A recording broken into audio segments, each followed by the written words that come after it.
President Donald Trump has been saying for months now that he wants to purchase Greenland. Is this realistic? Is that something that he can do?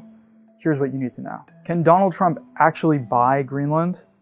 Well, not really. There's no clear legal path to do that in today's world. The people of Greenland have too many rights over their own self-determination. The days have long passed since you could outright purchase a huge chunk of territory from a European power in the New World. What the United States did with Alaska, purchasing it from Russia in the middle of the 19th century, is just not in line with today's international legal norms and standards. So what would be in this for the United States? Well, it's not so far from the US, and it's strategically located in the Arctic. Arctic ice has been melting. Russia has become more active in that region. China, though it's not an Arctic nation, has also become more active in the Arctic. So the United States has a military and strategic interest in having a greater presence in that part of the Arctic.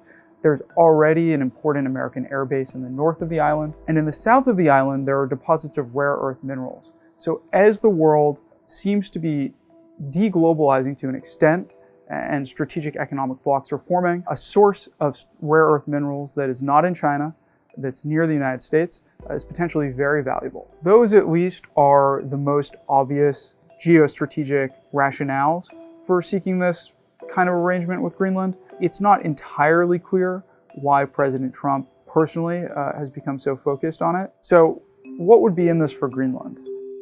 Well, the United States is an economic and military power next door. The US is already guaranteeing Greenland's security. A closer military relationship would cement that guarantee, and trade relationship with the largest, most dynamic economy in the world. Another benefit of some sort of deal would be the right for people from Greenland to live or work in the US. But it's not clear that this is something that people of Greenland are especially interested in at the moment. I was there in December, and there was limited interest in pursuing union with the United States. There was more interest in pursuing greater economic cooperation with the US.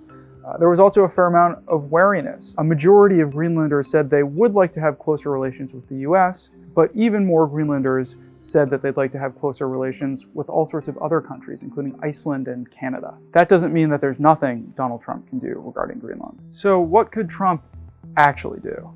One of the more plausible ideas is what's called a compact of free association. This is an arrangement that the US has with a small number of island nations in the Pacific. It's short of actually forming a union with Greenland or making it a 51st state, as some people like to talk about the idea, but it does include some special privileges for both the US and the other nation involved. For something like a free association agreement to work, there are a lot of other steps that would have to occur. For the time being, Greenland is an autonomous territory of the Kingdom of Denmark. Their foreign policy is determined by Denmark. There would have to be a referendum in Greenland supporting independence. There's not even total agreement about exactly how that process will work.